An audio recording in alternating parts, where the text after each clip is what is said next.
Welcome to the deep dive. Today we're taking a look at something a bit different, a really holistic view on weight loss, especially thinking about semaglutide. Right. We've got these FAQs from Dan Hollis and also a piece called What Dan Hollis Taught Me About Weight Loss. Exactly. And our goal here, our mission, is really to pull out the core ideas from Hollis Yeah, because they go way beyond just, the medication itself. It's a fresh angle. definitely. What really grabbed me was this idea he has about semaglutide. It's not a shortcut, he says. It's more like a pause button, Mm, a reset. pause butter. And then the big question is, okay, so the noise stops, the cravings quiet down. hmm What do you actually do in that silence? Mm. That's what we want to get into. It's such a critical starting point. And Dan Hollis, he draws this line in the sand immediately. He says, look, most programs might just hand you the syringe and wish you luck. Yeah. But his way is more like giving you a map. That's the key difference. Semaglutide isn't the whole answer. It's just a signal. The signal. Okay. Yeah, and he warns that if you don't have the structure, the support, that signal could actually make things more confusing, even while it lowers your appetite. That's a really different way to frame it. So the medication isn't doing everything. It's just creating an opportunity. Pretty much. Enabling a new phase. So what kind of confusion is he talking about? Like what goes wrong if you just get the injection without that map? Well, he's talking about that feeling of being adrift, maybe. When the cravings suddenly go quiet, if you don't have a plan for what to do next. Right. Many people, they've used food to cope for ages. They literally don't know what to do when that urge isn't there. And he speaks about this very personally. He said the biggest surprise for him starting semaglutide was just the quiet. The quiet. Yeah.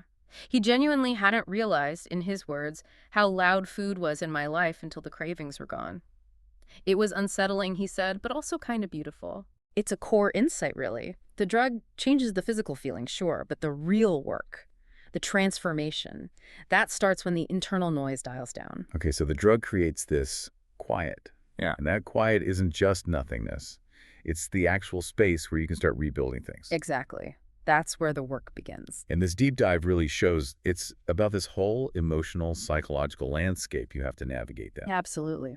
Dan points out people often relapse, and it's not because the drug failed. It's because no one helped them rebuild the emotional framework that food used to support. It sounds like that quiet can actually be pretty jarring. Oh, incredibly jarring for some. Which brings up a really good question. Yeah. Why does food become so much more than just fuel? Yeah. For so many people, it's comfort, right? Or maybe control, even part of their identity. Identity. So Dan stresses that feeling anxious or just weird when the cravings vanish, that's absolutely normal. He even compares it to losing a friend. Losing a friend. Wow, that's powerful. It really shows how deep those psychological ties to eating patterns can be, and why that sudden silence can feel like this huge void if you're not ready for it. That's something I bet a lot of listeners can connect with. And, if you've ever felt out of control around food, Hollis would say you're framing it wrong. Right. He challenges that idea. He says it's not a loss of control, it's a loss of connection. Connection to hunger cues, to purpose, Yeah, even to yourself. exactly. A loss of connection. So how does his approach help rebuild that connection then, especially when you're in that new, quiet headspace the medication provides? Well, that quiet space is the starting block. Once you have that and you start understanding those deeper emotional links we talked about, the next vital step, according to Dan, is concrete strategies. Okay, strategies, not just feelings. Right. You need a blueprint for this new territory. Understanding isn't enough. And he makes a really crucial point about pacing. Pacing, like how fast you lose weight. Yeah. Everyone wants it fast, right? But he explains why that often backfires. The body adapts, metabolism slows down. He says the goal isn't about winning the race, it's about finishing it. Pace yourself. It's a marathon, not a sprint. Yeah. That old chestnut, but probably true here. Definitely seems to be his view. And his perspective on flexibility. That's a big shift from typical diets. He talks about pattern mastery over perfection. Yes. Pattern mastery. He's not into rigid cheat days. He wants a system that can handle, I don't know, a slice of birthday cake without you completely spiraling. Right. Which is real life, isn't it? So how does that pattern mastery actually work? Especially for someone who gets stuck in that all-or-nothing thinking with food. How do you teach that flexibility? It's about building something robust, something that holds up in the real world. He argues, pretty compellingly I think, that if your system breaks down after one small indulgence, then we haven't taught it flexibility. We've taught it fear. We've taught it fear. Uh, That's a really good point. it's a massive mindset shift, moving away from strict rules towards building patterns that actually last. Okay. And then critically, once you've built these new patterns during that quiet period from the medication, you absolutely need a plan for when you stop the medication. The off-ramp, he calls it. The off-ramp. Makes sense. Because without it, he warns, the biology takes over, appetite comes back, old triggers are suddenly loud again, and that rebound weight can pile on fast. So planning for life after the medication isn't just a nice to have, it's essential. Absolutely essential in his framework. Okay, that tracks. So the medication creates the quiet space. You use that space to understand the emotional stuff, build new strategies, learn flexibility, but keeping the weight off long term, that's the real mountain to climb. Right, always the challenge. And this is where Hollis really shifts gears, moving away from just discipline towards something he calls identity work. Yes, identity work. This is huge in his approach. What does that actually mean, though? Identity work. How do you become the kind of person who doesn't need weight loss as a project anymore? That sounds big. It is big. It's about fundamentally changing how you see yourself, how you relate to food, your body, everything. It's not just doing different things. It's about being different. Eating different. Okay. And what's really interesting is his idea that sustainable weight loss isn't maintained by sheer willpower. It's held onto with alignment. Alignment, as in aligning your actions with who you want to be. Exactly. Alignment, not just discipline. Every pound lost, he says, means a habit needs to be replaced, not just erased. Replaced, not removed. Right. So if food isn't your comfort blanket anymore, what new healthy tool are you building instead? It's a whole shift in how you operate. And I love how he redefines success, especially for anyone like me who's lived by the scale number. Success isn't the number, he says. No. It's measured by how many coping mechanisms we've replaced with real tools. Weight loss becomes a side effect of clarity. A side effect of clarity. That's just Yeah.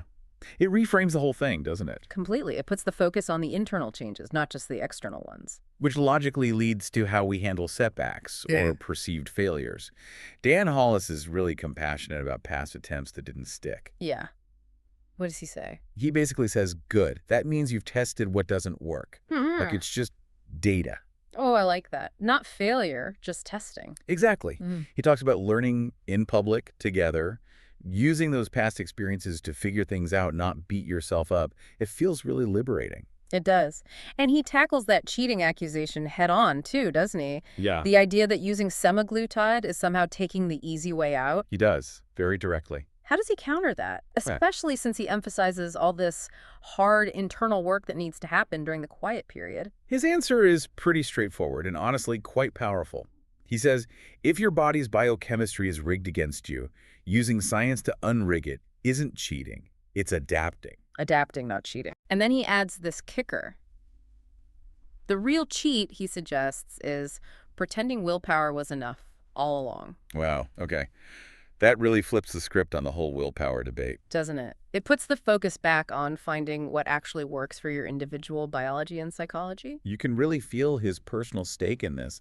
He mentions he cares so much because I lived it. Yeah, he's been there. He talks about feeling broken, ashamed, like he couldn't figure it out.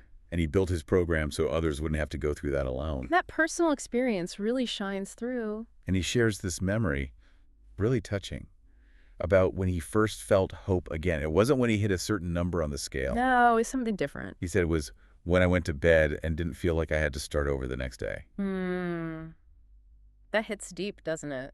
It's about finding that internal peace, that sense of sustainable progress, not just chasing a number. Yeah, the shift from external goals to an internal feeling of being okay. So when you pull it all together, what really stands out from Dan Hollis's work is how much it goes beyond just the physical. Way beyond. He really hammers home the importance of dealing with that emotional framework, doing the identity work, and having those strategic plans ready. That's what makes the change stick. Right. The medication, the semaglutide, it's just the catalyst. It creates that essential quiet, that space needed for all this deeper work to actually happen. Precisely. It opens the door. It really ties all those threads together, the emotion, the strategy, the identity, and it makes you think. If semaglutide can act like this pause button, creating silence in one noisy part of life. Yeah. Where are you going with this? Well, what other areas of our lives could use a deliberate pause like that?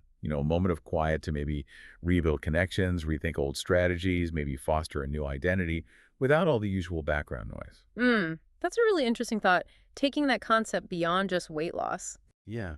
What does it really mean to design a whole new system for yourself during one of those quiet windows, whether it's created by medication or maybe by choice, something to chew on?